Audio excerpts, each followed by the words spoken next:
Hey guys, it's Jesse, and today we're going to be reviewing the DianSheng FTO.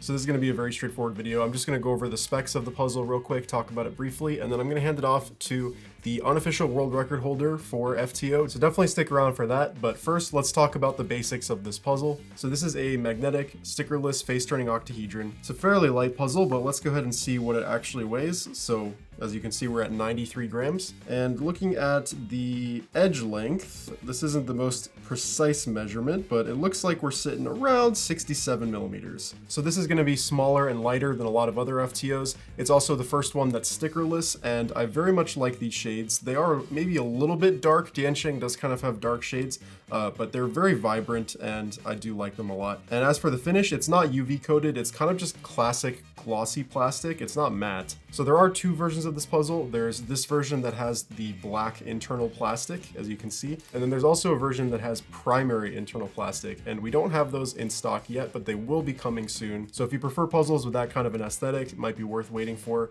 They do look very nice. So let's talk about the performance of the cube real quick. Again, I'm not really an FTO solver, but since the last video, I have actually learned how to solve it, and I can solve around a minute now. So I can talk a little bit at least about how the cube performs, and it is quite good. It's really fast. I actually quite like the kind of crunchy turning, and it seems like you can do quite a bit with the lube setups. Like the puzzle kind of eats lube, which can be a bad thing, but I kind of like it in the sense that it takes a lot of lube before it feels over lubed, just because it just sucks in all the lube so much. So good thing or a bad thing depending on how you look at it. But the tricky thing with setting these up is the tensions. They're very finicky, and you're a little bit too loose and it really starts to pop a lot, and a little too tight you start catching a lot. So it can be kind of hard to dial it in. And talking about popping, yes, the puzzle does pop. And when you look inside, you really can't see much in the way of any sort of anti-pop mechanism, so it's really to be expected. And it is something that we are very aware of, and we're starting to look at ways to get around this problem, ways to deal with this problem. So stay tuned, there might be some new stuff coming out related to the FTO that we're making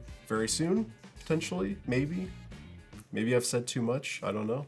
Anyways, I don't really have too much more to add about this puzzle, so I'm going to go ahead and hand it over to the FTO world record average holder and longtime friend of mine, Dan Pastushkov.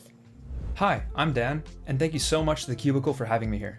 So out of the box, the puzzle is incredibly fast, which is something that I like. My turning style revolves around a higher TPS, and I feel like this puzzle really allowed me to play into that. It did come with fairly tight tensions, which unfortunately means it didn't have a whole lot of room for corner cutting. And the usable range of tensions is fairly small, so any looser could lead to a chance of pretty big explosions. The magnets that it comes with are a sort of soft to medium-ish feel.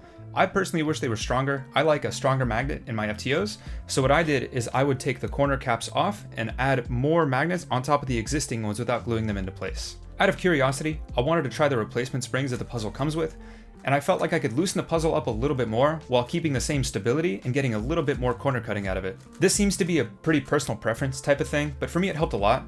I feel like I could be a lot more confident with my turning and not getting nearly as many catches or big pops.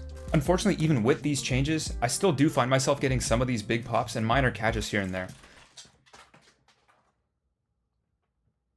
I tried to adjust my turning style to it quite a bit, but sometimes it does still feel like I'm fighting the puzzle. So after doing a few thousand solves in this puzzle, I can fairly confidently say that it's a decent improvement to the hardware that we've had in the past, but not a huge improvement. The biggest difference is that in the past, it was fairly difficult to get any kind of viable hardware, much less good hardware. Now, thanks to the DianSheng FTO, pretty much anyone can get their hands on a really good puzzle. Hopefully the release of this puzzle will convince more manufacturers to create their own FTO, but until then, I'll be using the DianSheng FTO as my main. If you have any interest in this puzzle, I highly recommend you check out the FTO Solvers Discord, where you can not only find other people just as interested in this puzzle, but also resources ranging from how to solve it all the way up to the most advanced alg sets. So thank you again to TheCubicle for having me here, and I highly recommend you pick up a DianSheng FTO for yourself.